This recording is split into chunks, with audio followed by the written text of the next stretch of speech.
deve estar chamando você para falar nos lugares aqui, a demanda deve estar sendo imensa e muito gentilmente se propôs a vir aqui. Não, já explicar, na verdade, isso nós somos, gente, sabe por quê? Porque nós somos poucos. Tem que mandar entender a demanda e falar, a programação fez para não ver Então, com muita gentileza veio até aqui para conversar com a gente nesse momento que a gente veio conversando, falando para tentar abrir um pouco a visão da gente nesse momento que parece que o mundo está de bruço, está do avesso, né? Para quem não conhece, o professor Paulo Arantes é filósofo, hoje foi professor de filosofia durante 30 anos, né? Da FEFELET, e sempre teve uma proximidade muito grande, tanto com os movimentos sociais quanto com o movimento de arte de grupo. Então, tanto a primeira vez que eu encontrei com ele, acho que muitos de nós, foi justamente tentando ajudar a gente nesses processos loucos que a gente se mete a fazer. Aí a gente pesquisa um monte de coisa, não sabe o que fazer com aquilo.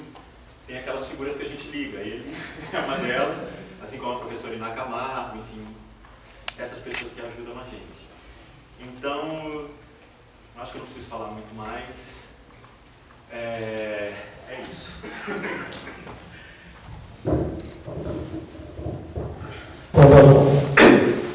Boa noite. Boa noite. Agradeço o convite da Patrícia, que me telefonou, e a todo mundo aqui da escola. É a primeira vez que eu venho aqui, muito contente, muito interessado no que vocês estão fazendo. Bom, o assunto é a crise. Não sei que nome dá. Bom, vou fazer um pouquinho, como há muita gente fazendo essa comparação, com razão, eu vou lembrar um pouquinho, digamos, a mudança de circunstâncias entre o que está acontecendo agora. Para abreviar, para economizar a descrição, eu vou chamar de golpe, mas eu não penso assim, não, depois eu explico. O que está acontecendo agora, em 2016, e o que foi 64. E a comparação aparentemente óbvia, mas não é tão óbvia assim, mas ela procede. Eu acho que ela procede. E como eu sou de 64, eu tinha 21 anos quando o golpe não caiu na nossa cabeça, morava no Rio de Janeiro, estava em movimento estudantil. Eu sou daqui de São Paulo, Santos e tal, mas estava lá uma equipe lá de coordenação nacional de movimento estudantil. Então eu vi o golpe ao vivo. Eu morava numa república de estudantes nas Laranjeiras, entre os dois palácios. Um que o Jango já havia abandonado e outro que estava o Carlos Lacerda. Laranjeiras e o outro palácio, Guanabara. E durante a noite era um prédio, essa república era um apartamento, 10º andar, qualquer coisa assim, e esse prédio se ouvia muito. E nós, de noite, veja só, essa história não é apenas anedota pessoal, ela tem algum significado, eu acho. Nós tínhamos saído da Uni. A Uni era na Praia do Flamengo, ainda é agora. O prédio foi reabilitado, em um certo sentido, e estava recém-inaugurando o teatro, o CPC, no subsolo da Uni. Tinha cheiro de madeira nova. No dia 30, ou 31, exatamente, 31 de março.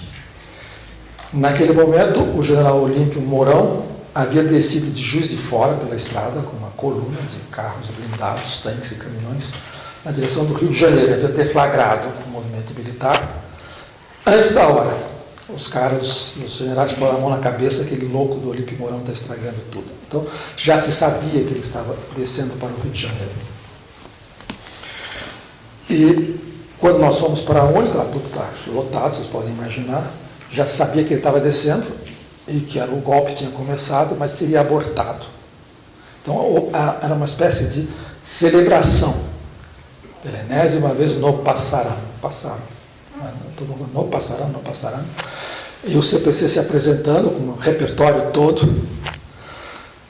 E nas portas que guarneciam o auditório, em cada uma tinha um armário com rifle nas costas, metralhadora, capacete, que eram os fuzileiros navais, os guardas dos fuzileiros navais, protegendo o movimento popular do golpe.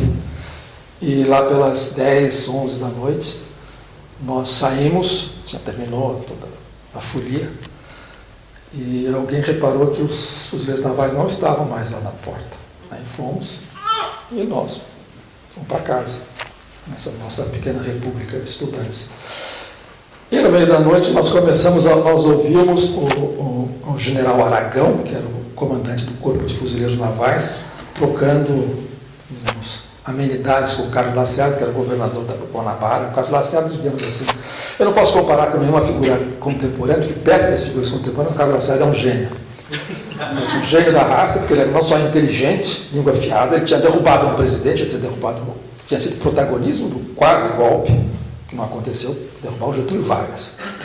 Falava muito bem, enfim, era da elite branca sem defeito nenhum, como ele for. Bom, trocando amenidades, um xingando a mãe do outro, bravatas, vem aqui se você for homem, vem me pegar, dou-lhe um tiro, qualquer coisa assim, mas aí nessa aula do nível baixo. Entre o Aragão e o Lacerda, os dois com megafone, naquela época o megafone era o máximo, não tinha mais que isso. E nós ouvindo o nosso apartamento.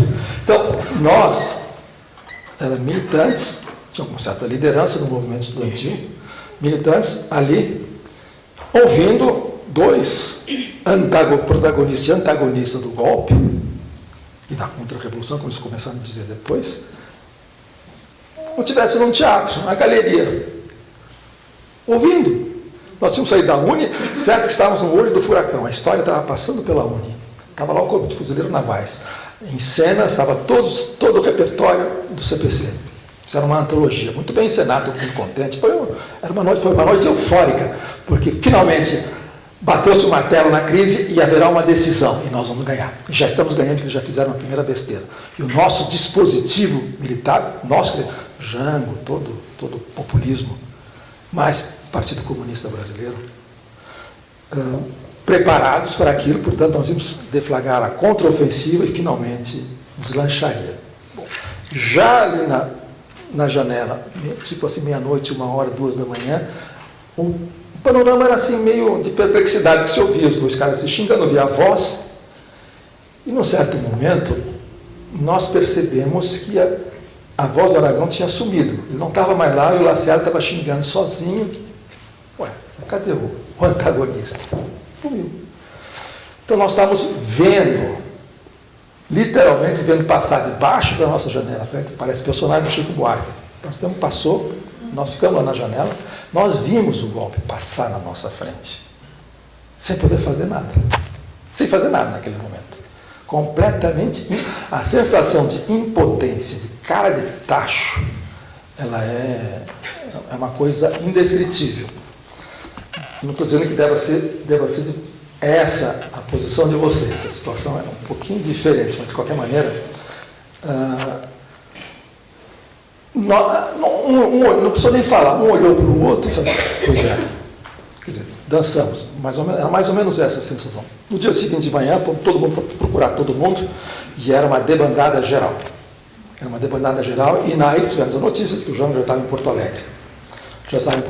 E o Brizola, bom, desculpa falar essas coisas de velho assim, vai bocejar a segunda vez, então não estou te dedando, não, mas, porque Brizola, quem é o Brizola? O Brizola, poderia se você ter, não, desculpa a brincadeira, estou te alugando. O Brizola naquela época era apenas um deputado federal e era candidato à sucessão do Jango. E o slogan dele era cunhado não é parente, Brizola presidente. E nós, nesse momento, comunismo, populismo e esquerdismo, eu estava na faixa do esquerdismo, nem comunista, nem populista, mas era uma frente única, nós éramos brizolistas. E o Brizola, que era deputado, estava lá e disse, vamos resistir. Como eu fiz em 61. E seria mais ou menos o que o prefeito... Tinha gente que imaginava que o prefeito de São Paulo poderia fazer isso, fosse um novo Brizola. Como ele foi em 61. Em 61 ele era governador do Estado e ele parou o golpe em 61. Fez uma rede pela legalidade. Cara, ele parou porque ele tinha o terceiro exército com ele. que era o Exército Fronteira, no Rio Grande do Sul. Mas voltando, no chegar no rádio, nós vimos que o Jango tinha ido para Porto Alegre e ia embora para o Uruguai, porque ele não queria ver o sangue do povo derramado, não queria uma guerra civil. Até hoje se discute se ele fez bem, fez mal, mas normalmente se diz que ele fez bem, porque seria uma carnificina. E seria com o militar no meio. O terceiro exército estava mais ou menos rachado. Bom,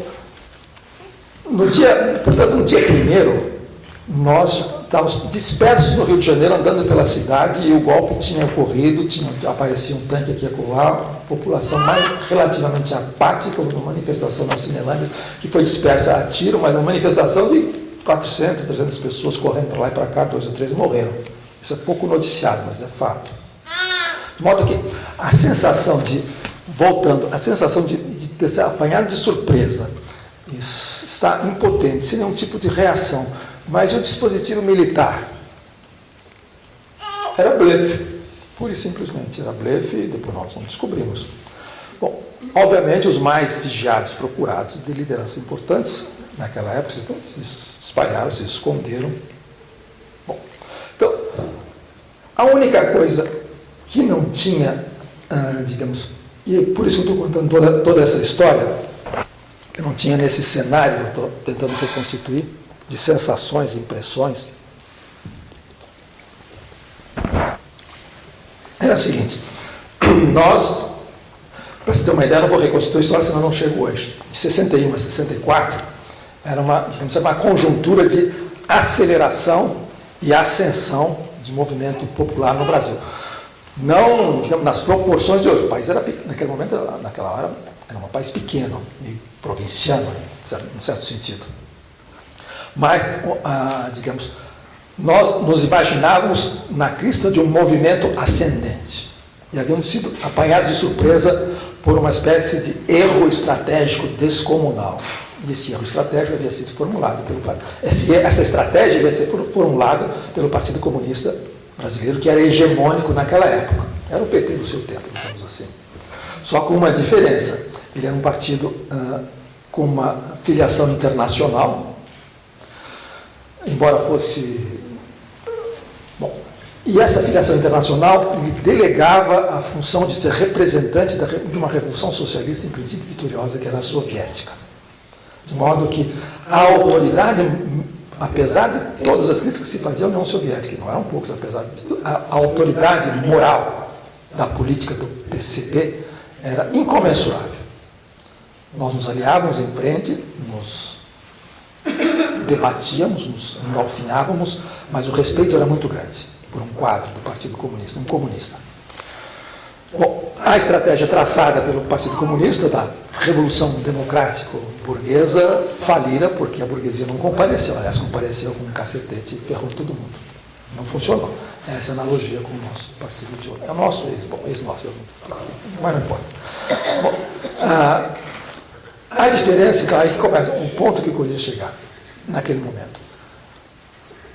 Mesmo aplastados, diante daquele fiasco estratégico, onde é que estavam as grandes centrais sindicais? Onde é que estavam as ligas? Estavam lá, nos seus lugares, estavam lá, mas tinham sido apanhados de surpresa por um erro estratégico clamoroso. Ninguém tinha, na verdade, tinha previsto essa possibilidade, inclusive previa essa possibilidade contrária de o Jango dar um golpe, declarar um estado de sítio. Para vocês terem uma ideia era uma possibilidade naquele momento. Transposto 50 anos para cá, seria mais ou menos o seguinte, veja só, é uma hipótese completamente surrealista, só para animar um pouquinho a imaginação da gente. Imagina o seguinte, a cúpula do Partido dos Trabalhadores, o governo, todos os seus apoiadores e divulgadores falam em golpe. Agora, um pouco menos, falam em golpe. 3x2 começaram aceleradamente a falar: não vai ter golpe, não vai ter golpe, é um golpe, um golpe, um golpe, um golpe. Até que um engraçadinho disse o seguinte, não sei se foi um senador ou um deputado esperto, disse, era um dos ministros, o ministro o Cardoso, disse: me diga uma coisa, ministro, senhor, em plenário, se é golpe, por que o presidente da República não toma providências? Aliás, a Constituição prevê essas circunstâncias. Portanto, ele tem obrigação constitucional de declarar um estado ou de defesa, ou de emergência, ou de sítio, dependendo da gravidade dos fatos, e mandar prender imediatamente os golpistas. É o que se espera de um presidente constitucional quando ele grita por todos os cantos que é golpe, vem aí um golpe, estão dando um golpe, então denuncia os golpistas, prende e processa. Olha que em 64 também havia essa possibilidade de o Jango decretar o estado de sítio, porque uma boa parte das forças armadas de direita nacionalista, forças armadas propriamente ditas, estavam na iminência de dar um golpe, o que era verdade. Só que não tinha condições de aplicar a Constituição naquele momento. A aplicação dele era prender. Se ele pudesse, ele prenderia. Então, volta e meia, ele pensava, inclusive ele enviou o decreto de declaração de estado de sítio para o Congresso, mas ele, no meio do caminho, recuou. Declarar estado de sítio para poder prender os golpistas. Bom, naquele momento, resumindo, a sensação que se teve naquelas primeiras horas, primeiros dias, primeiras semanas, era de estar grogue, nocauteado, não sabia onde é que estava.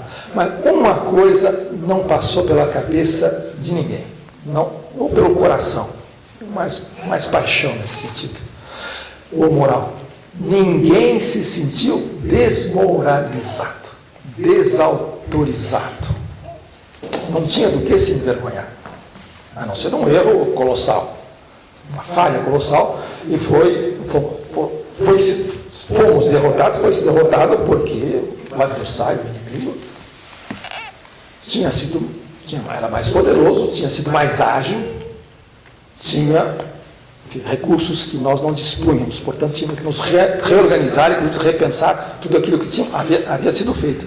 Mas em nenhum momento havia uma espécie de desmoralização geral. Esse atordoamento de alguma coisa que ninguém quer confessar para si mesmo que estamos desmoralizados. Ninguém está sendo indigitado, está sendo apontado na rua, ou preso e arrebentado por subversão, mas estão sendo moralmente linchados por corrupção. O que era impensável naquele momento? Quando o golpe de 64 deslanchou e começaram os inquéritos policiais e militares, os IPMs, os famosos IPMs, os coronéis que levavam adiante esses inquéritos falavam em corrupção e subversão como se fosse insinuando, mas não havia corruptos, havia subversivo, não tinha corrupto. Não tinha corrupto. Sobretudo porque não tinha ninguém em governo, não tinha ninguém em empresa, não tinha ninguém em corporação, tinha partidos, todos clandestinos, e movimentos, frentes de base, que eram conhecidos, esses apanharam. Bom, sindicalistas nem se fala, nós, estudantes, professores, intelectuais e tal, fomos poupados, nós sabemos como é que é a história, não vou contar tudo de volta.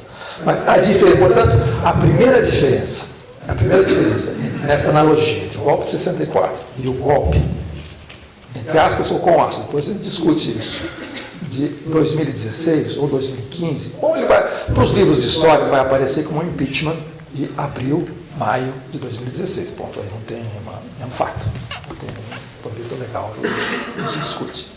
A diferença é que o sentimento que nos imobiliza hoje, claro que nós vamos nos atos, gritamos, berramos, não vai ter golpe, mas no fundo nós sabemos que o golpe já aconteceu. Já aconteceu e faz tempo, na minha opinião, há 52 anos atrás. Isso aqui ainda é marola daquele terremoto cujo epicentro está lá atrás. E, bom, aí depois a gente começa a discutir sobre isso. A diferença é essa. A diferença é essa. Tanto é que eu me lembro, e não é fantasia retrospectiva, menos de 15 dias depois do golpe de 64, já tinha gente falando em luta armada e subir a serra. É claro que as circunstâncias são outras, não tem militar na Parada. Depois vamos discutir por que não tem militar na Parada. Mas inclusive é um ingrediente fundamental, ele não está aí. Então como é que a gente fala de golpe assim? É claro, não é golpe, há golpes e golpes, então há uma coisa nova acontecendo aí que a gente tem que tentar identificar. Então, para início de conversa, a diferença é essa. E essa diferença me parece substancial. Substancial.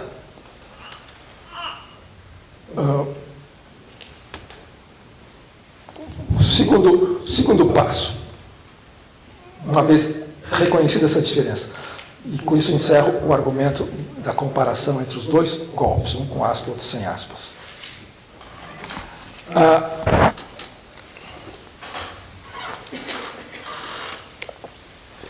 Assim que a crise começou, todos os veteranos e mais ou menos politizados, mais ou menos eruditos, foram ler um livro famoso, que eu recomendo, está traduzido em português, está bem traduzido, é absolutamente extraordinário, é genial, inclusive para quem faz teatro, é mel na sopa, porque é teatro, é o 18 Brumários do Marx, 18 Brumários do Luiz Bonaparte.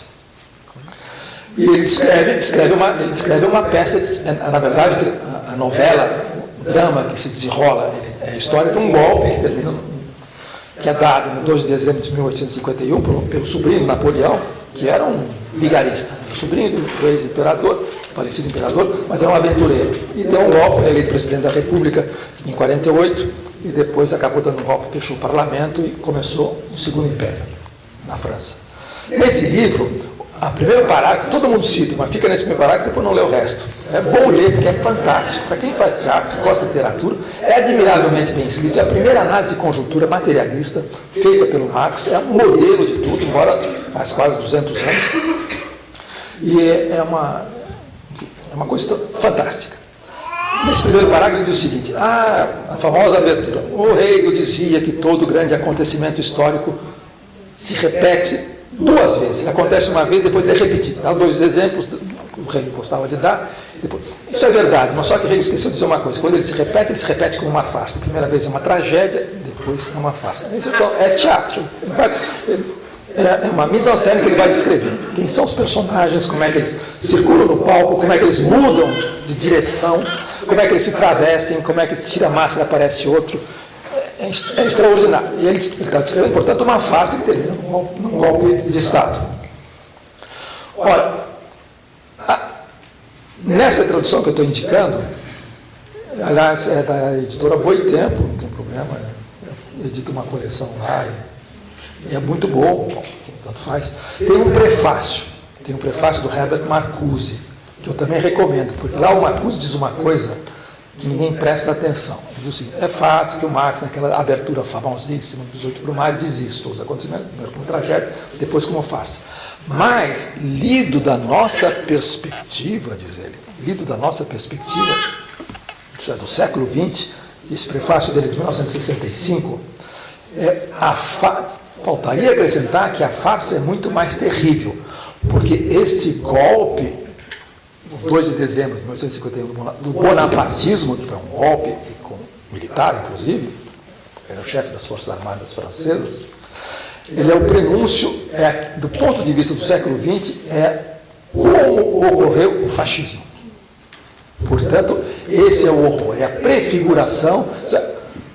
Porque o argumento do Marx é o seguinte, num determinado momento do desenvolvimento político da sociedade burguesa, mais ou menos consolidada, meados do século XIX na França, num determinado momento a burguesia não consegue mais se governar a sua própria sociedade. Em que sentido, diz o Marx?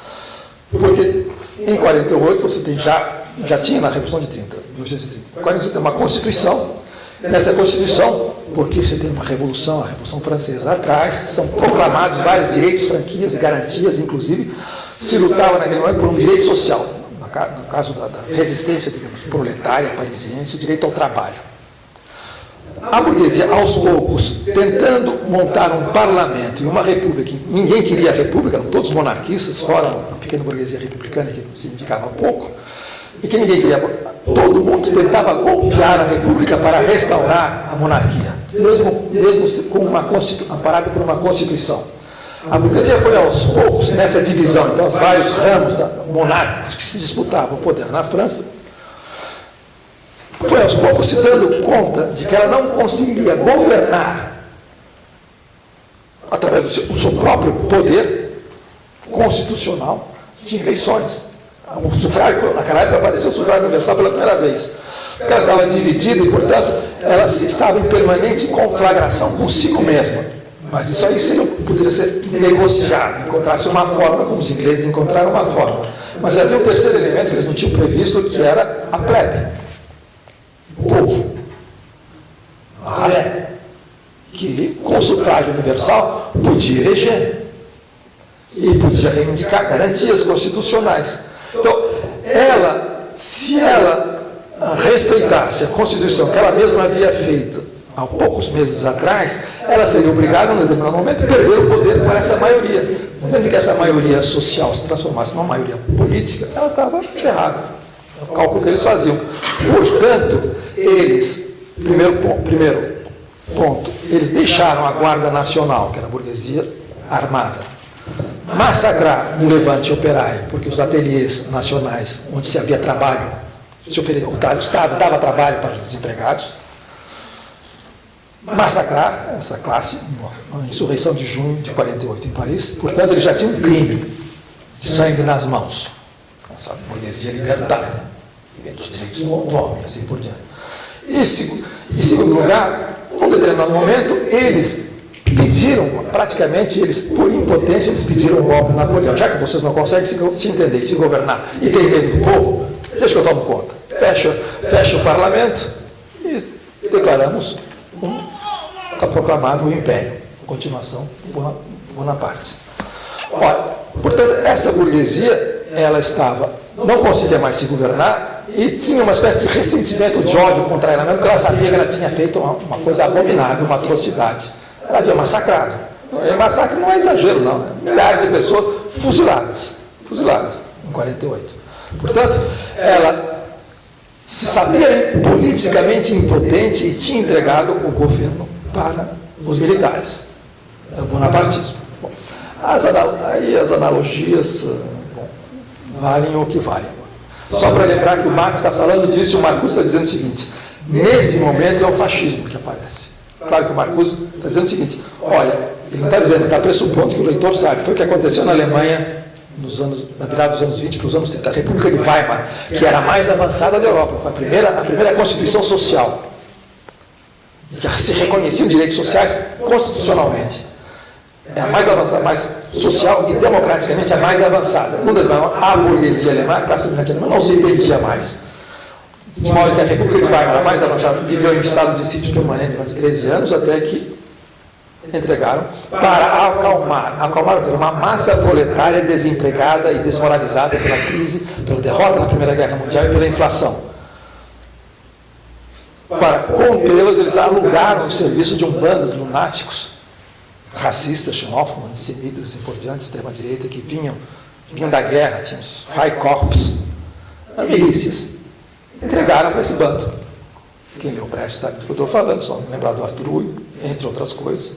Entregaram o poder para esse bando, renunciaram a exercer o seu próprio poder na República de Weimar e o Hitler foi eleito, tornou-se chanceler por uma manobra parlamentar. Isso não é golpe, é uma manobra parlamentar. Aí ele simplesmente aplicou, ele não revogou a Constituição, ele aplicou o artigo 48 da Constituição da República de Weimar, que é o artigo do estado de sítio, de proteção do Estado, suspendeu todas as garantias. Pronto. Ele não revogou a Constituição, ele simplesmente aplicou um artigo e não revogou mais a aplicação desse artigo. O Hitler durou 7, 15, 12, 13 anos de estado de sítio. É isso que o Marcuse se refere. Bom, fechando todos os parênteses que eu abri, para dizer o seguinte: se é para fazer essa analogia, entre primeiro como tragédia, depois como farsa, a farsa de agora, como o Marcuse bem percebeu lendo Marx à luz da experiência do fascismo, a farsa de agora significa o seguinte: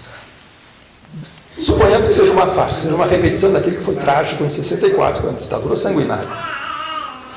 Ela é mais sinistra do que o original. Ela é mais sinistra por quê? E é um sinistro que nos deixa apavorados. Por quê? Porque nós estamos desarmados. Duplamente desarmados. Desarmados porque estamos desmoralizados. Desarmados não no sentido literal, por favor, não venha aqui fazer uma besteira.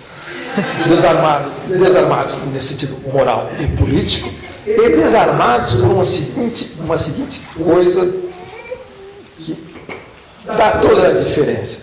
Por que desarmados? Porque em 64, quando houve o golpe, de fato, todo mundo sabia, os golpistas, os golpeados, que estava se instalando uma ditadura. Mesmo sem ter fechado o parlamento, houve todo um teatro parlamentar, em que a presidência da República foi declarada vaga, porque o presidente havia abandonado o cargo, ele fugiu para Porto Alegre, já estava no Uruguai, abandonou o cargo, pronto, aí, então está vago.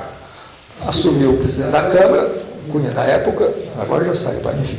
Assumiu e depois entregou o poder para uma eleição direta no parlamento, elegeu indiretamente o primeiro general ditador, Castelo Branco. Pode haver uma eleição indireta, onde tem mais uma analogia. A Câmara Federal, com seus 400 cangaceiros, vai eleger o presidente da República, se cai toda a série sucessória, foi abatida feito um jogo de dominó. Então eles elegem isso. Mas a segunda dimensão é que não tem, nesse momento, nenhuma ditadura que nos unifique ou que organize a resistência ao golpe. Nós estamos em plena democracia. Democracia, não vou fazer nem com aspas, sem aspas, que é informal, não, isso é bobagem. Democracia significa que tem regras que estão sendo... Bom, regra regula tudo isso. Todos os ritos até agora foram cumpridos. Isso é um fantástico. Então ninguém pode dizer golpe, ditadura, mas onde? Golpe. Isso que é ditadura. Eu vou sair daqui, acho que não vai acontecer nada. Pode ser que daqui para frente, se houver algum tumulto, se aplique a lei antiterrorista. Isso aqui é facilmente enquadrável com uma manifestação terrorista. Só que não precisa nem alguém, precisa haver uma denúncia, crime, chega aqui, disser que tem uma reunião terrorista aqui, enquadra até se provar que não é, que focinho de porco não é tomada. Mas eu tenho que lembrar que essa lei antiterrorista foi promulgada, foi proposta para o Congresso Nacional por um Estado, por um executivo democrático, popular, digamos assim. Então, onde é que está a ditadura? É um complicador, mas nós sentimos no ar que houve um terremoto. O Brasil fez assim.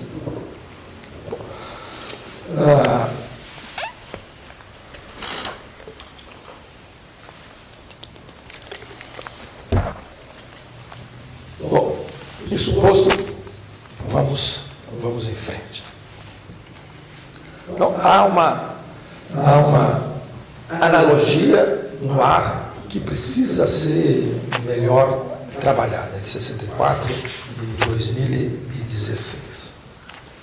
Bom, eu poderia começar a conversar sobre essas analogias ainda que precisam ser aprofundadas. Falsas analogias, outras verdadeiras. Mas uma outra coisa que eu poderia depois, já agora, estou tocando no assunto, sugerir que nós discutíssemos mais adiante, fazer com que vocês fizessem uma espécie de retrospecto político, social, e vissem em que momento sentiu-se que a maré estava mudando e que essa crise, não no sentido trivial de ciclo econômico, ciclo de negócios e crise, mas crise da conjuntura, depressão econômica nesse sentido, em que momento se sentiu o vento estava mudando, o vento, a maré, porque isso é importante. Quando é que ela apareceu? Porque quando apareceram os coups de teatro, os golpes de cena, as grandes reviravoltas parlamentares, jurídicas, ou não? No nosso caso, era mais fácil, era mais visível, porque o 64 foi uma coisa prevista desde o suicídio do Getúlio. São as mesmas forças nos dois lados. Apenas ela foi adiado. Aqui nós não sabemos. Não sabemos quando é que começou isso. Foi em 2013 que nós sentimos que estava mudando alguma coisa? Foi mais adiante? Foi antes? E o que estava mudando? O que estava mudando? O que era perceptível naquele momento? Não dava para saber. E, no entanto, se a gente chega começar a consultar a internet, na hora que começa a dar sono, ver o que está rolando, ver que a coisa está fervendo. Mas nós não sabemos como diagnosticar isso. Então, o primeiro ponto é colocar ou tirar as aspas do golpe de hoje. Bom, nós já podemos perceber que isso, então todo mundo fala, claro, não vem com essa lenga-lenga aí de dizer que é golpe, não é golpe, assim, um assado, porque agora é um golpe branco, é um golpe institucional. Bom, é golpe ou não é golpe? Se é branco, institucional, se é golpe é uma violência, golpe, bateu, é uma violência. Então, por quê? Em que sentido é? Bom, aí vão novamente funcionar essas comparações. Primeiro caso, em 64, o que eu quero dizer é o seguinte, eu já disse isso em vários lugares, golpe, nesse momento, é uma palavra nobilitadora para o que está acontecendo no Brasil, uma palavra, digamos que tem um conteúdo, digamos, épico. Aqui não tem. A farsa sinistra de agora, épico, não tem nada. Em 64, tinha. Foi uma tragédia nacional. E eu sou de opinião que essa tragédia nacional ainda dura. Então, em 64, houve um golpe, não era um golpe latino-americano, hispano-americano tradicional, não era uma quartelada, não era um pronunciamento militar. Muita gente se enganou, muita gente boa, muita gente escolada. Disse, bom, essa coisa é uma quartelada, logo eles vão se desentender e isso acaba. Aí alguém inteiramente desinformado do ponto de vista político, um simples professor de letras da Faculdade de Filosofia e Ciências e Letras da Universidade de São Paulo, disse, não, minha gente, isso vai durar uns 15 anos ou mais, viu? Não deu outra. 20 anos. Bom, o golpe, essa é uma opinião do Chico de Oliveira, opinião de 15 anos atrás, num livrinho chamado Ornitorrinco. Está lá. É um livrinho, é um ensaio, também da Boitempo. Leiam o Chico de Oliveira. Ele diz o seguinte, em 64,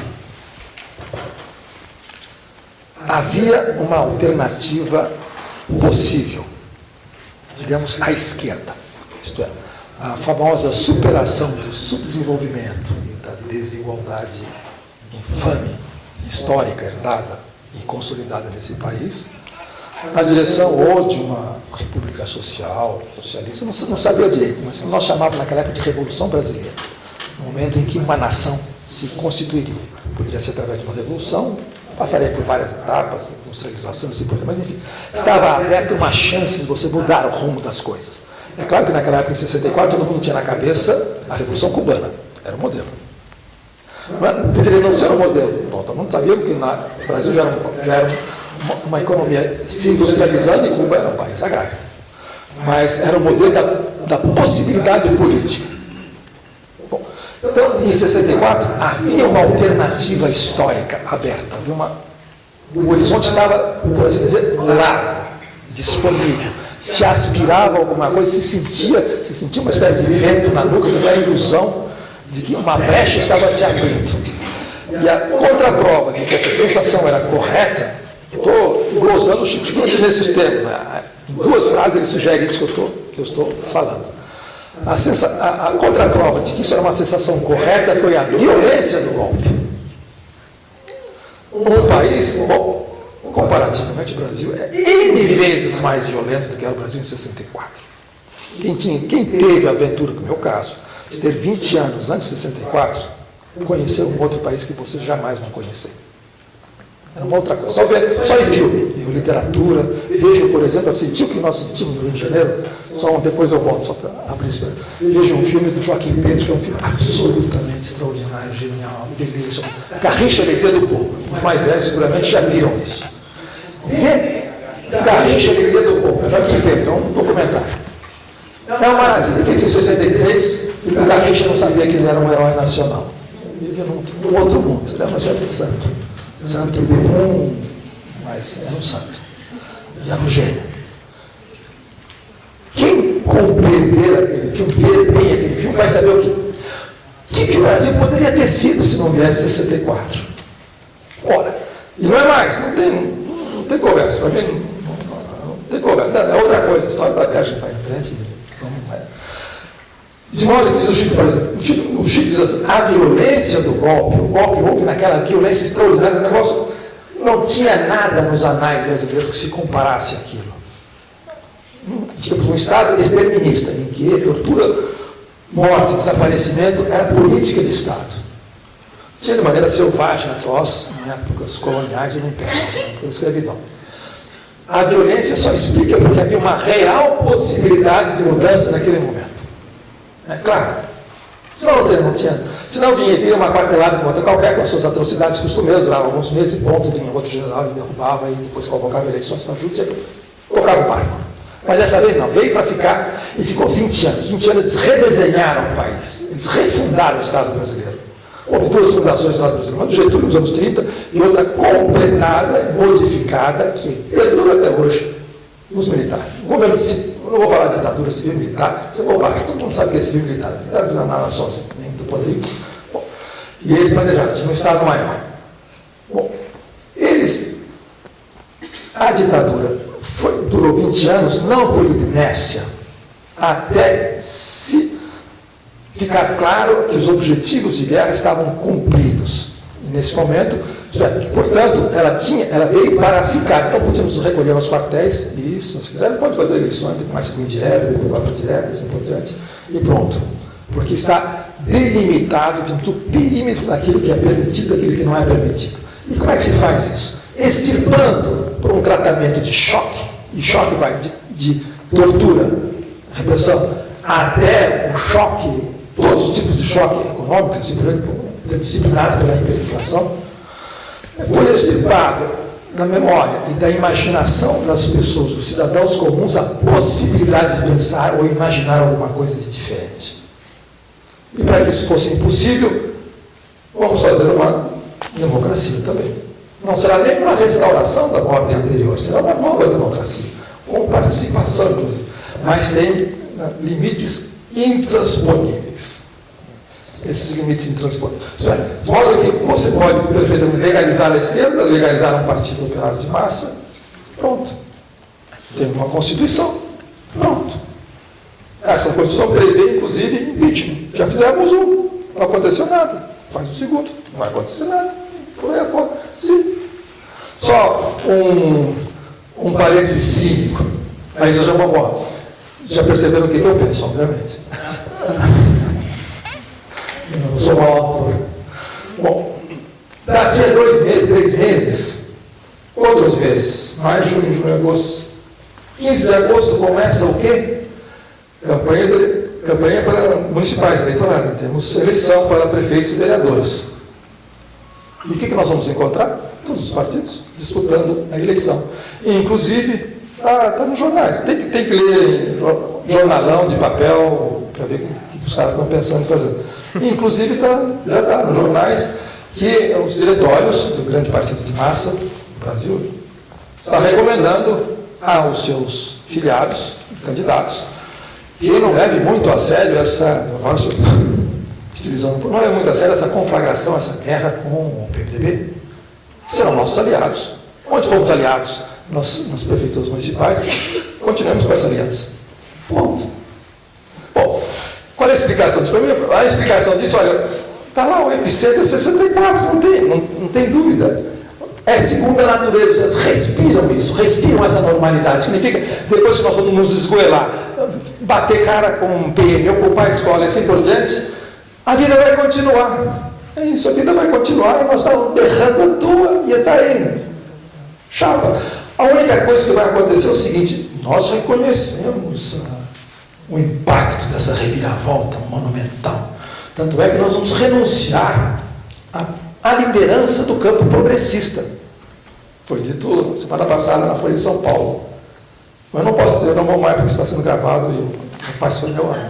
Bom, significa o seguinte: nós, todo esse terremoto que nos faz reunir aqui, e que é um terremoto real, lá em cima, no topo, está sendo minimizado. São coisas da vida, página virada daqui a pouco.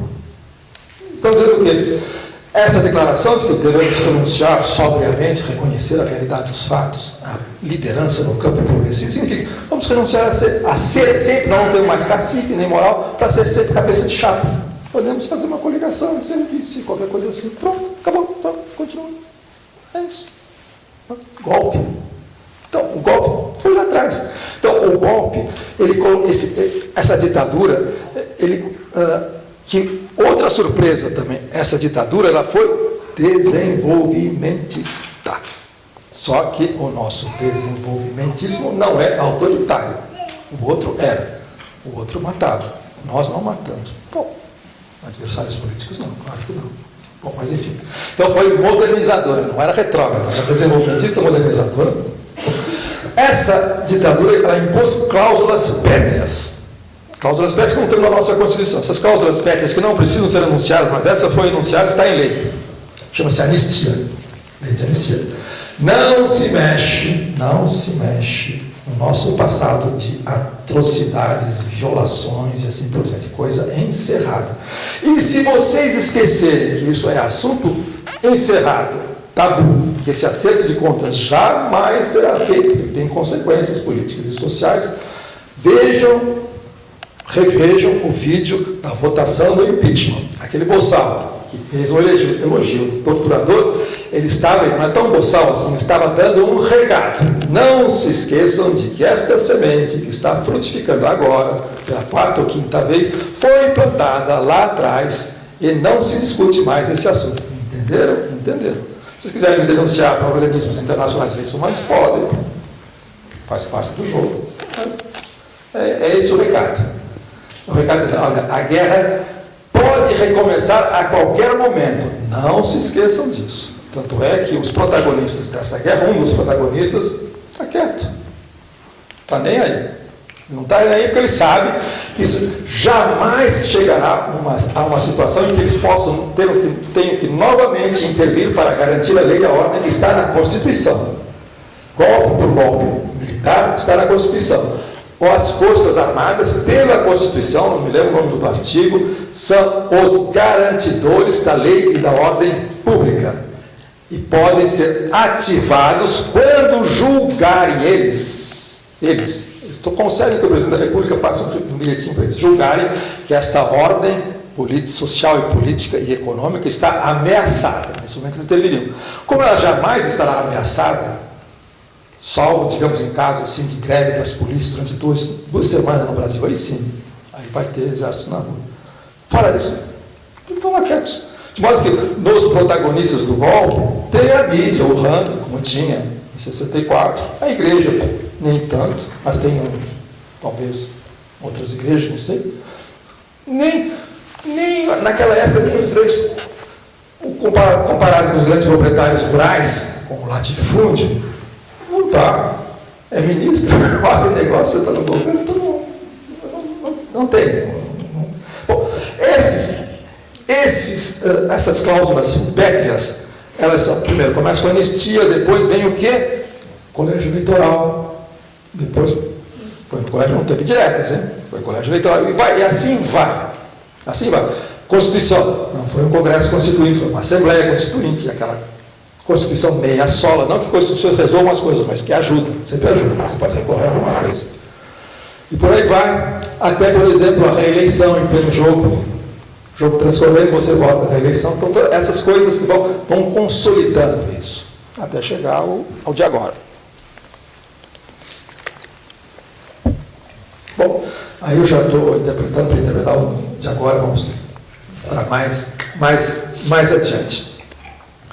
Bom, voltando. Então, 64 foi deflagrado para barrar essa alternativa.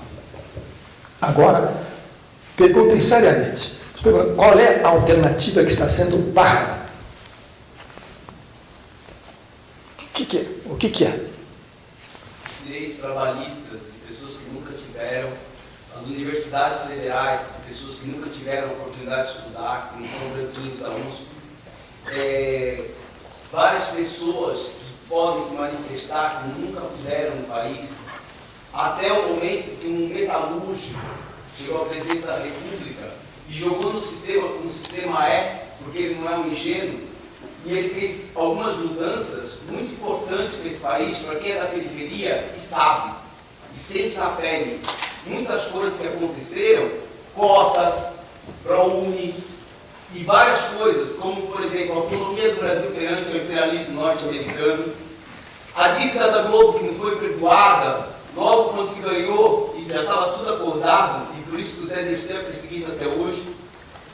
A semelhança com 64 é muito parecida até, para quem está fazendo esse golpe, sim.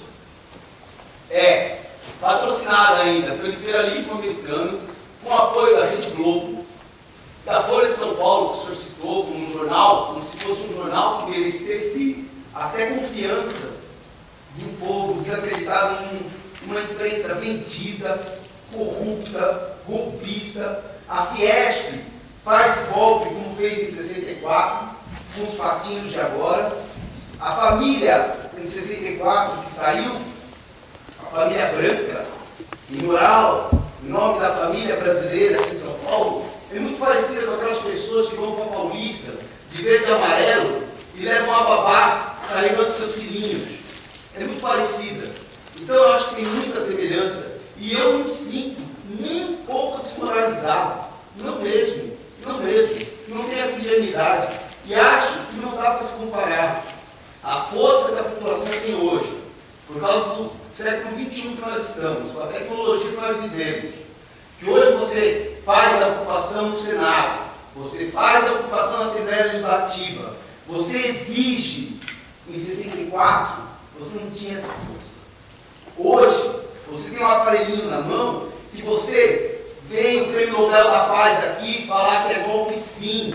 Vem o Papa falar que é golpe sim. Vem gente do mundo todo falar que é golpe sim. O senhor que é da UNE, lembra que o Serra também foi da UNE, né? Eu fiz campanha para ele. Imagina. Em 63. Então o senhor entende bem o que eu estou falando. Para mim, que sou daqui, que sou da periferia, e não tenho vergonha nenhuma disso. Sou filho de operário, que sei o que foi a greve de 79, que sei o que é a história. Para mim, do meu povo, que sou daqui, e não tenho vergonha nenhuma disso, é golpe sim. É um golpe com o judiciário, é um golpe com o judiciário participativo, porque o Cunha já era para estar preso faz tempo. Ele não está. Qual o motivo do impeachment da Dilma? Boa pergunta. A pedalada, por causa que ela tirou da Caixa Econômica para pagar o Bolsa Família, isso é crime para eles, para nós não. Para muitos que acham, para juízes que ganham auxílio aluguel de R$4.000, acham que os 170 e pouco, que agora ela aumentou o Bolsa Família para isso, que era R$77. É um absurdo. É um absurdo. Eu pago vagabundo. As pessoas têm uma visão aqui no Brasil ainda escravocrata, uma elite, que é a Folha de São Paulo, o Estadão, a Globo, essa elite que só sabe explorar a Fiesp. E aí eu acredito sim nesse partido, que eu não acredito na Folha de São Paulo. Inclusive no Rio de Janeiro, a candidata do PT vai ser a Jandira Fegali. E acho que é bom acontecer as coisas. É bom a gente tomar porrada para a gente aprender. Agora, também não podemos ser ingênuos e achar que, nossa, o PT é tão corrupto como o PMDB, porque não é. Basta ver na reforma política a posição dos deputados do PT, que são contra o financiamento de empresas nas campanhas políticas. E veja o que pensam os candidatos do PSDB, do PMDB. Agora, você para ganhar e para ter o poder, você tem que rodar a roda gigante como ela roda. Senão o Lula já tinha perdido 3 eleições. Se você ficar com essa ingenuidade de achar, não, entrou no esquema, meu querido, a gente vai ser sempre capaz dos caras. A gente tem que jogar o jogo. Agora sim é a hora da mudança. Agora é a hora de exigir do PT e de exigir uma ligação junto com os movimentos sociais. E o Lula tem esse poder de trazer o MST, de trazer o MSTST, o Movimento Sem Teto, de trazer essas pessoas para junto. Eu concordo com o senhor. Sou contra a Cátia Abreu. Sou contra um monte de coisa no governo. Mas é o jogo, é o esquema. E você joga o jogo como o jogo tem que ser jogado. Senão você não vai jogar. Senão você vai ficar sempre de lado. Bom, a sua pergunta eu pensei que imaginava que ela viria depois na hora do debate, mas vamos guardar para o debate. Eu só queria dizer uma coisa. Nesses mês e meio aí de terra em trânsito, dessas intervenções, digamos assim, não diria oficiais, não queria ofender, mas, digamos, alinhadas com a situação, foi das mais amenas. Eu já ouvi coisas horrorosas a respeito, mas não tem problema. É claro que eu sou branco, sou de classe média. Eu não estou posando de radical, mas conheço os meus limites. Eu vou até um certo ponto depois. Eu apenas sou, quando muito, um companheiro de estrada. Não posso dizer que sou da periferia, sou isso ou aquilo. Seria uma enganação. A esse ponto de desonestidade intelectual e política, eu me proíbo perfeitamente.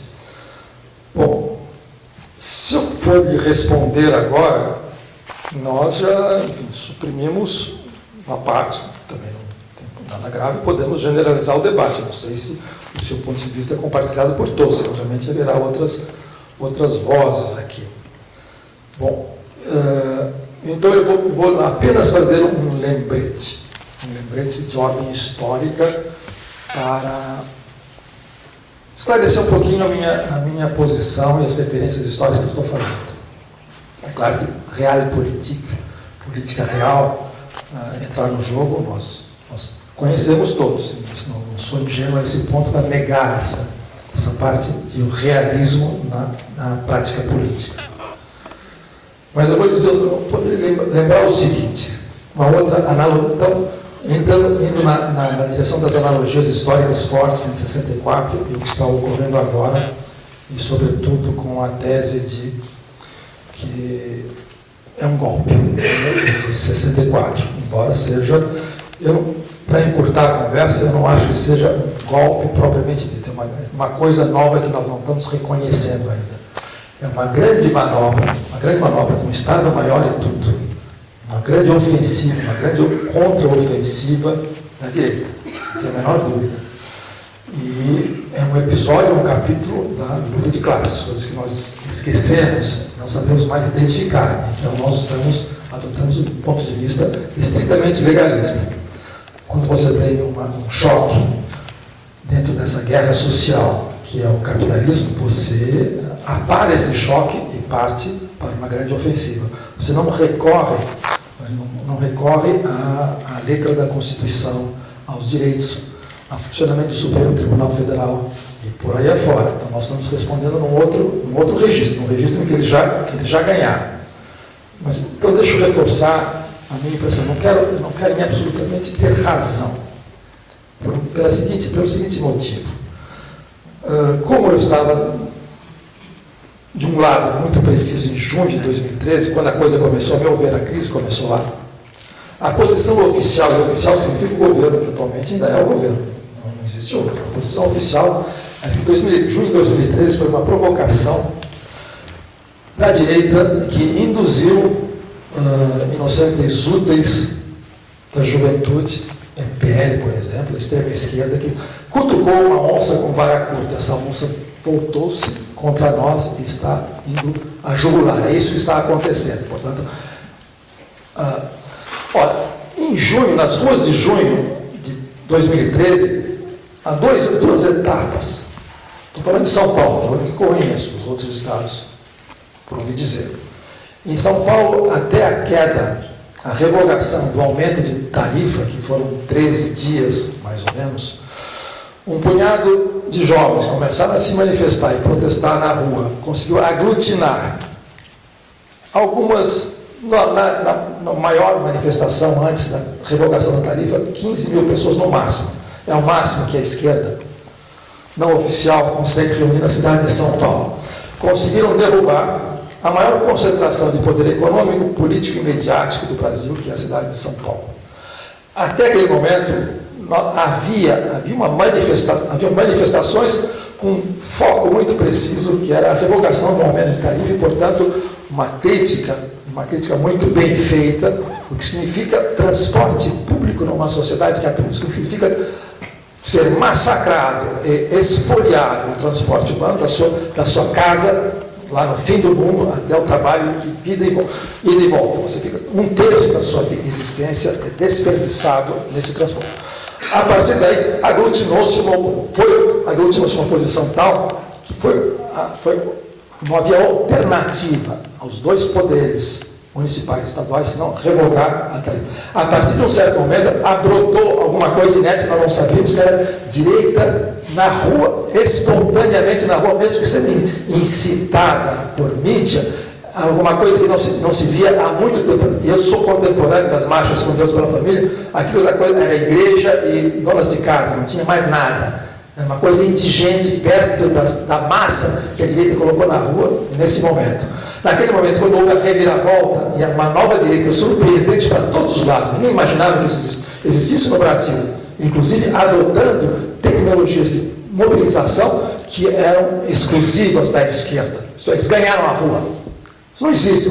Na história do Brasil jamais aconteceu. A rua sempre foi da esquerda. Naquele momento em que eles ganharam a rua, houve, num dia decisivo, em junho, em São Paulo, uma conflagração, um acerto de contas, uma pancadaria em que os coxinhas ou os fascistas, depende da denominação, tanto faz, ou a direita, foram para cima dos vermelhos. Nesse momento, os vermelhos estavam juntos, apanharam juntos e bateram juntos. E eu vi uma coisa inusitada, trotskistas defendendo stalinistas da bancada dos fascistas. Eu acho que, se é para dar um palpite do que vem depois desse golpe, com aspas ou sem aspas, dessa reviravolta, nós não sabemos, nós não chegamos ainda no fundo do poço. O fundo do poço vai ser mais remoto, mais longe. Essa maré conservadora, que não é de agora, ela já vem de muito tempo. A sociedade brasileira conservadora, ela já é há muito tempo conservadora, ela é meramente aquisitiva. A despolitização é total. Inclusive, o alinhamento eleitoral que permitiu as eleições sucessivas desses governos ditos democráticos populares se deve justamente à conquista desses votos que são conservadores. E que só votaram porque sabiam que não haveria tumulto, porque sempre que há tumulto eles perdem. Desde sempre, pobre já só votou em rico no Brasil. Pela primeira vez ele votou em alguém que ela se reconheceu, desde que fosse garantido que não haveria nenhum tipo de baderna. Isso é, que fosse conservado. Portanto, é um pacto conservador que está na origem desse realinhamento eleitoral. Daí estamos de acordo. Portanto, era natural que essa onda conservadora que foi implantada no coração e no espírito de todas as pessoas, progrida, seja empreendedor, dispute o lugar com o seu parceiro. Bom, recairia sobre a nossa cabeça. E agora ela vem com toda a força. Vem com toda a força porque eles são maioria. São maioria parlamentar, são maioria no judiciário, são maioria na rua. Nesse momento é que nós vamos saber o que significa solidariedade. Bom, dizer que eu tenho razão ou não tenho razão é o de menos. O que eu estou dizendo é o seguinte, agora eu vou dar no meu exemplo histórico, o que significa ter ou não ter golpe. Por que a ideia de que há um golpe? Quem está se voltando contra nós? Os nossos aliados de anteontem. Quem votou em impeachment? Os aliados de anteontem. Mas isso é nota de rodapé, isso não deve nos intrigar. Agora eu vou dizer uma coisa mais ou menos, aí sim você obviamente não vai gostar. Então não estou pedindo para você gostar. Eu também não gostei dos seus elogios. Bom, em 64, o que aconteceu? Agora estou falando para a classe teatral. Afinal, vocês são estudantes de teatro, vão entrar, né? Já fazem parte da classe teatral. Estou falando da classe teatral, da classe artística, em geral, no Brasil. Sempre foi politizado à esquerda. Salvo raras exceções de teatro comercial, não existe teatro de direita no Brasil. Existe dramaturgia conservadora, que isso é outra coisa. Em 64, como eu lhes escrevi, foi aquela derrota acachapante. E como é que a classe artística brasileira, concentrada no Rio de Janeiro, limitada, respondeu ao golpe, à ditadura que se instalou, que o golpe instaurou? Como é que ela respondeu? Com um musical. Respondeu com um musical, com um espetáculo. Um espetáculo de teatro musical. Ora, com esse musical, o que é uma coisa absolutamente incongruente. Você sofre um golpe, meses depois você está celebrando uma vitória. Estamos todos juntos novamente, junto é palco e plateia, na opinião. Um se refletir no outro. Estamos todos juntos. O povo é o protagonista da história. Estamos dando a volta por cima porque estamos unidos. Mas esse povo que é o protagonista da história acabaram de ser derrotado fragorosamente há 6 meses atrás. Isso significava o seguinte: o impulso que vinha 61 até 64. Esse impulso social era uma mescla, era um resultado, era enquadrado, era organizado pela estratégia do Partido Comunista, que era a aliança com a burguesia. Exatamente a mesma que nós fizemos. Eu não estou tirando o meu corpo de fora, não. Eu só desembarquei desse jogo em 2003, quando minha opinião. Eu não estava afundando agora. Não importa, não quero ter razão nesse momento. É uma coisa irrisória, ridícula, imoral. Se vangloriar de ter razão agora. Nós estamos morrendo um barco ferrados. Bom, o populismo, o trabalhismo, jamais foi criticado. Significava o seguinte: se é derrotado pelo golpe, você celebra, você ignora essa derrota, estamos aqui vivos, presentes, o povo brasileiro é maravilhoso, ele está dando a volta por cima, ele jamais sairá, ele é invencível. Depois aparece a Aurélio contra o Tiradentes, como o Tiradentes por aí afora, significava o seguinte: nós perdemos e não faremos a crítica das razões que nos levaram à derrota. O populismo não foi criticado. E na USP o que aconteceu? A USP, a sociologia da USP, a política da USP, os professores brancos da USP, a Faculdade de Filosofia, o que eles faziam? Eles faziam a crítica do populismo desde sempre, desde a interpretação da era Vargas. Não significa que eles eram contra a CLT, não significa que eles eram contra o direito do trabalho. A sociologia da USP foi o primeiro curso, a Faculdade de Filosofia, na sociologia, o primeiro curso teve um departamento encarregado de estudar, inventou-se a sociologia do trabalho, e foi dirigida pelo Florestan Fernandes, que é o patrão da escola do MST em Guarani, onde eu fui professor, e sou professor até hoje.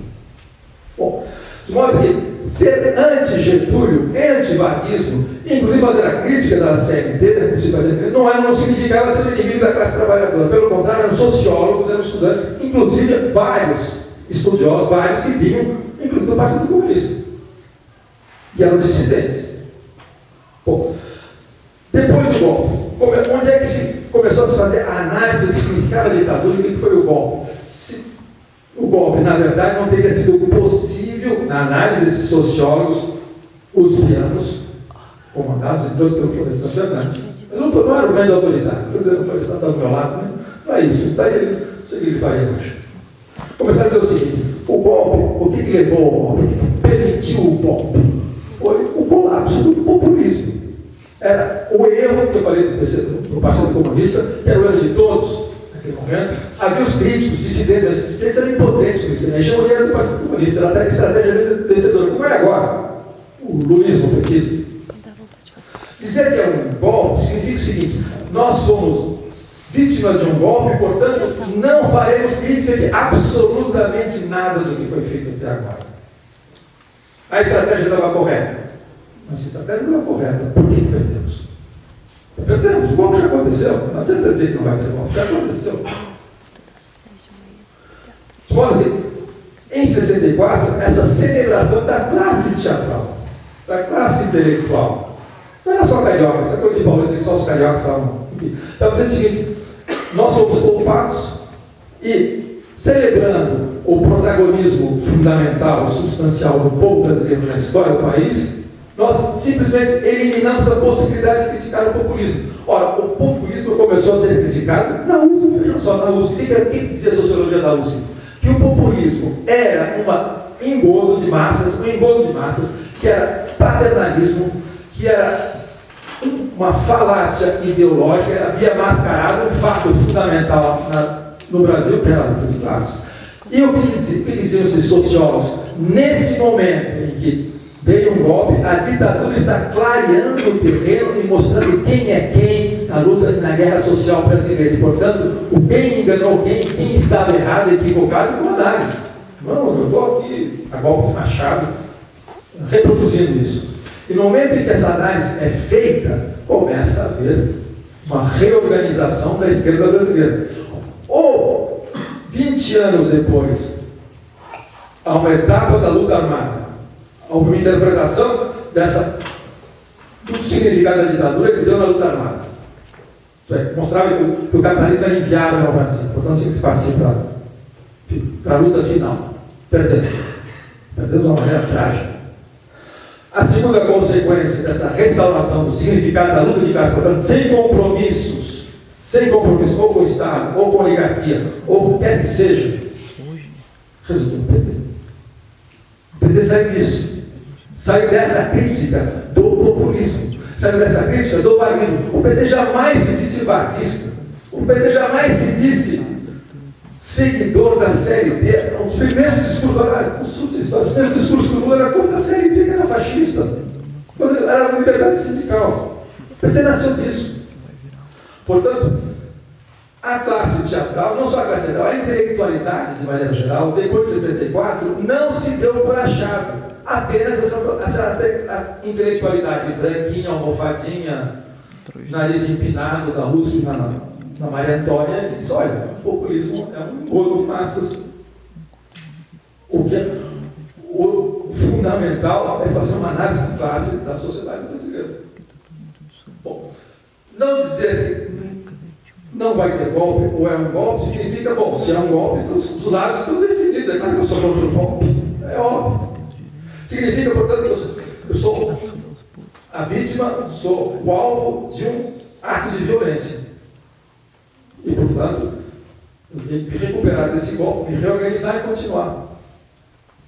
Me permite não olhar para trás e falar, mas onde é que nós erramos?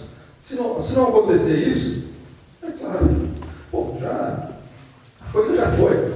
Tem como. E para conseguir entender e reagir à altura, nós temos que mudar o diagnóstico. Se é o mesmo diagnóstico, se a coisa certa estava sendo feita, foi interrompida, era uma ameaça à ordem, mas essa ameaça à ordem durou 15 anos e ninguém fez nada? Que ordem é essa? Foi ameaçada durante 15 anos. O que incomoda? Você acha que você faz uma reviravolta no país por causa do ProUni, por causa de cota? Eles vão multiplicar o ProUni, eles vão multiplicar, é claro, vão cortar programas sociais, não são loucos. Esses programas sociais são recomendados por organismos internacionais, apenas o Brasil fez muito bem. E é reconhecido por isso. Ninguém vai fazer, ninguém vai serrar o carne que está sentado. Então, não é por aí. Não é pela preservação de direitos até o delinquente constar. Você processa até o delinquente da força sindical, o Paulinho, da força, disse para o Temer, olha, neguinho, mexeu na CLT, em direitos trabalhistas, acabou o apoio. Nós nos juntamos. Nós nos juntamos. A terceirização. Quem votou a favor da terceirização? Olha, aí nós vamos fazer bate-boca partidário. Não, mas qual foi o primeiro ato da Dilma? Você não foi ferrar o seguro-desemprego, meu? Peraí. O PT contra a CLT, a greve de 79 é justamente para melhores condições de trabalho. O PT está justamente lutando contra o empresário que quer uma hora de almoço. Para quê? Uma mão você come e com a outra você trabalha. É isso que a gente está falando. A gente está falando, na minha opinião, uma coisa assim, falar que o PT é contra a CLT...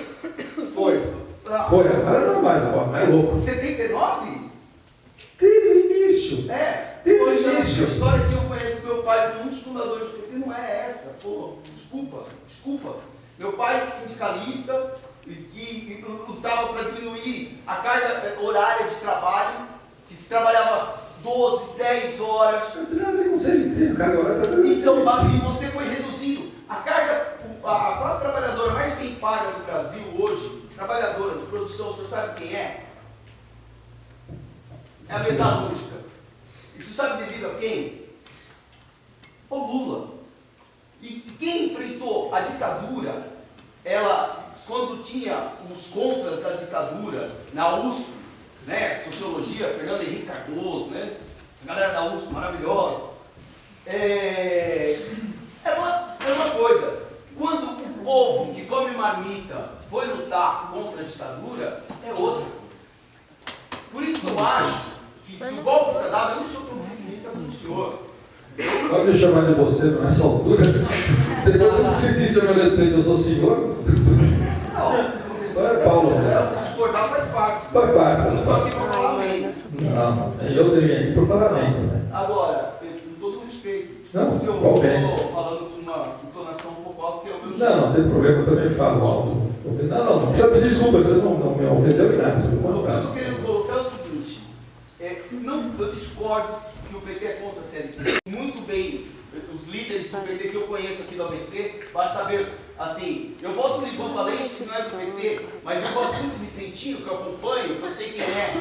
Eu conheço muita gente do PT que vem num sindicato totalmente diferente do Paulinho, que votou a favor da terceirização. Então a gente não pode pôr todo mundo no mesmo bolo e falar que é todo mundo igual. A gente tem que saber diferenciar o sindicalista que faz pelo trabalhador, o sindicalista que é contra a terceirização, que é contra a Fiesp, o Paulinho, ele anda de mão dada desde que eu trabalho como office boy, tá? Eu já vi na miséria em São Paulo, na Presidente Wilson ali, o Paulinho fazer uma greve para ter demissão, tá? No governo Sarney, e depois sair de mão dada com o empresário para tomar cerveja. E o assim, isso o PT não faz, o Lula nunca fez. Se o senhor pega um filme como Peões, o senhor assistiu Peões? Eu acho interessante a sua opinião, mas assim, eu tenho a minha também, acho que todo mundo que está aqui tem a sua opinião. Mas eu não estou proibindo você de colocar a sua. Só para a gente estruturar o debate. Tinha uma comparação que estava sendo Eu só estou colocando uma coisa assim que eu discordo. Eu discordo. Não acho que o PT é contra a CLT. Não acho. A gente vai abrir a roda depois, totalmente. Não, então vamos fazer assim, abrimos a roda. É melhor. Não estou fazendo isso para você ser alvo de protesto, por favor, não é isso. Já são 8h20.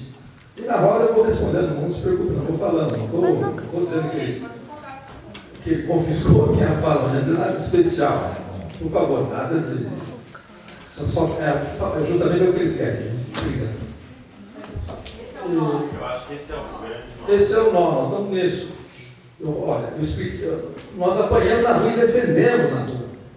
Em junho. Estamos juntos. Nós vamos apanhar, todos vão apanhar. Não adianta nós ficarmos aqui nos agredindo e dizer se está certo, errado.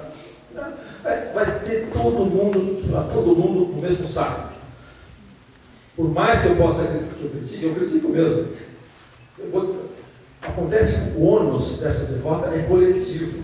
E se eu, na hora do quebra-pau, alguém para cima de mim, e eu disser, olha, eu sou da esquerda nesse troço aí há muito tempo, há 20 anos, falando, então vai apanhar mais para largar de ser besta, eu sei que eu não vou apanhar mais. Aí vai, estamos juntos nisso. Agora, aí sim, nós temos que, serenamente, eu entendo a sua empolgação, fazer um retrospecto do que aconteceu. Aí eu posso fazer um retrospecto dizendo que o PT foi um grande acontecimento na história do Brasil. Eu não estou negando isso. Eles inventaram uma coisa chamada social. Bom, e dessa invenção do social depende, em grande medida, vai nessa onda, a reinvenção ou a invenção do teatro de grupos no Brasil e em São Paulo. É isso. Entre outras coisas. Só que este ciclo, ele esgotou. É claro que a gente tem que espernear. E eu acho que nós não sabemos o que vem pela frente. As loucuras todas as loucuras são possíveis nesse momento. Então, o governo que está se instalando, que eu acho que não vai durar 2, 3 meses, vai cair um depois do outro. Um pior do outro vai cair mais. Lá atrás, a senhora presidente não vai voltar mais, acabou. Acabou, definitivamente, não tem como. E, infelizmente, vamos ver se o país municipal vai ser uma desgraça. É uma desgraça. Todo mundo achar que voltamos à normalidade e, portanto, em 2018 damos o troco. Continuamos na mesma assim, mas não vai continuar mesmo, porque a situação está se degradando. Aquele ciclo de horrores que é o Congresso, agora é maioria absoluta. Eles podem fazer o que bem entenderem com a Constituição. E quem é que vai barrá-los? Nós brigando? Em guetos? Não, de jeito nenhum. Bom, voltando então à narrativa, eu não me lembro mais onde é que eu estava, mas de qualquer maneira, a ideia, continuo achando, nós não sabemos o que é este golpe. Não adianta chamar de golpe, a gente não vai como se fosse exorcizar um demônio. Chama de alguma coisa, uma coisa horrível e desaparece na nossa frente. Eu acho que é um diagnóstico ruim. É uma coisa pior do que o golpe, é nova, não sabemos o que é isso. Por exemplo, voltando, para nós foi uma surpresa total, nós falando com um ancião, que de 64 é nascido numa ditadura que fosse modernizador e desenvolvimentista. Ninguém se imaginava. Então, e foi um caso à parte, toda a América Latina, depois o Chile, depois a Argentina, depois o Uruguai, as ditaduras foram uma espécie de laboratório do que viria depois da reação capitalista que viria depois do liberalismo. O Brasil não foi. O Brasil entrou muito tarde nesse bloco. Portanto, se nós fôssemos otimistas, eu diria o seguinte: o que vem pela frente? Mas, do ponto de vista de rumos nacionais, eu não vejo nenhum. Mas também não sei. Podemos nos surpreender. A única coisa que eu sei ao certo é que nós continuaremos na mesma no que diz respeito às garantias de lei e de ordem. Isto é, cada vez mais haverá uma gestão militarizada e armada do conflito social no Brasil. Como já vinha de antes, não é o golpe que está deflagrando, isso vai intensificar isso. Vai intensificar. É só ver o que está acontecendo nas ocupações das escolas. A polícia não vai ficar pimenta das crianças, não é cara, 17, 18 anos. E daí, não precisou, já estava assim, não precisou de golpe para isso acontecer, já estava acontecendo. Bom, isso é apenas um parâmetro longínquo, não estou afirmando nada, não estou fazendo nenhum negócio, não tem bola de cristal. Mas é certo que não existe, os dois modelos se esgotaram. Eu acho que de 94 até agora é um ciclo só único. Nós temos, retomando, desde 64, temos quatro agendas, digamos assim. Isso não é meu, esse é o discurso oficial brasiliense, atual. A primeira agenda foi a resistência à ditadura, a agenda política, que convergiu na Constituinte, na Constituição. Uma vez restaurada, ou implantada pela primeira vez, como democracia constitucional no Brasil, a segunda agenda qual foi? Isso é um discurso oficial, não é meu. Foi anunciado nos gabinetes de Brasília, está lá, você pode consultar os papers deles, os impérios, foi a segunda agenda política, era uma espécie de esforço coletivo nacional para a estabilidade da moeda. Portanto, a luta contra a inflação, o plano real. Não foi? Está aí intacto. A nossa moeda. A terceira agenda qual foi? Foi a nossa. O nosso ciclo, que agora está se encerrando. É a inclusão social. Inclusão social pelo consumo, pelo crédito e pelas commodities. Uma fonte das commodities secou, vai o crédito, vai o consumo, se desmancha o que foi construído. A quarta agenda, otimisticamente, nesses formuladores de diagnóstico, programas em Brasília, a quarta agenda, segundo eles, teria surgido em junho. Isso é uma leitura positiva de junho feita em Brasília. Brasília, para mim, é a capital oficial, intelectual, político, ideológico. A quarta agenda seria a agenda dos valores. Isto é, a agenda que está desenhada com dois polos antagônicos na atual guerra cultural que divide o Brasil. O país, não só o Brasil, os Estados Unidos está nisso há 30 anos. Os valores, então você tem gênero, raça, direitos humanos, dos dois lados. Uma família primitiva e uma família, digamos, tolerante, compreensiva, liberal, no sentido de largueza de espírito e, portanto, não punitiva. E é isso, de fato, o que está acontecendo. Da esquerda e da direita, essa guerra cultural está nos dois, perpassa tudo. Bom, esta agenda, ela aparece, segundo esse discurso, é um discurso oficial, eu não sou o formulador disso. Ela aparece, ela fica nítida em 2013, quando há o racha, finalmente, entre coxinhas e vermelhos. Não nem sabemos identificar quem são esses coxinhas. Quem são esses vermelhos? Vermelhos são todos nós aqui, por exemplo. Nem momento em que ela aparece, na crise de 2013, isso é crise de deslegitimação. Eu não entendeu o que as pessoas estavam protestando. As pessoas estavam dizendo, a esquerda e a direita, os dois espectros, extrema esquerda e a direita tradicional e também extrema direita, dizem assim, nós não queremos mais ser governados desta maneira. É isso.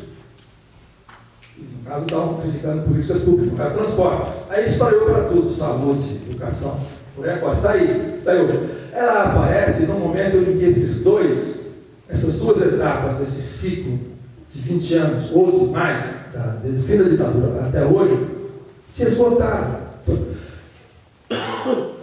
É muito difícil, em poucas palavras, demonstrar analiticamente tudo isso. Intuitivamente, todo mundo sente isso. Não dá, primeiro, para restaurar o modelo em vigor com a estabilização da moeda, luta contra a inflação, luta, entre aspas, na época FHC, é só nós pensarmos um pouquinho o que eles estão dizendo. Não é novidade nenhuma. Privatizar tudo, veja só, na formulação para privatizar tudo que é possível. Se isso vai resolver alguma coisa, absolutamente nada, nem tem o que privatizar. É o fim, esgotou. Como também não dá para restaurar o que foi a Era Luiz, que foi financiado pela China, pelo boom das commodities. Enquanto houve dinheiro, tudo bem, ser integrado pelo consumo. E podia recuperar o salário mínimo. Podia continuar tendo como parâmetro o salário mínimo pela Previdência. Claro, na classe dominante ninguém é contra isso, só por perversidade. Eles não são perversos, eles jogam o jogo. Pô, isso acabou. Então, não tem um momento em que você está no chão, você não pode dizer, olha, vamos restaurar aquilo que foi derrotado. Em 64 não foi assim, inventou-se, não é nosso. Não, moleque, inventou-se fórmulas, até chegar no PT, inventou-se, completamente novo. Era um partido absolutamente novo naquele momento. E, bom, para analisar o PT, tem que falar da crise para a classe, uma fração da classe teatral. Bom, então, quando a situação que nós temos é a seguinte: ninguém que deu esse golpe, seja com aspas ou sem aspas, tanto faz, ninguém que depôs, uma deposição institucional, sabe o que fazer. Eles vão repetir, mecanicamente. Isso nós estamos vendo agora. Nenhuma alternativa foi decapitada e nenhuma alternativa aparece no horizonte. Isso que dá um calafrio.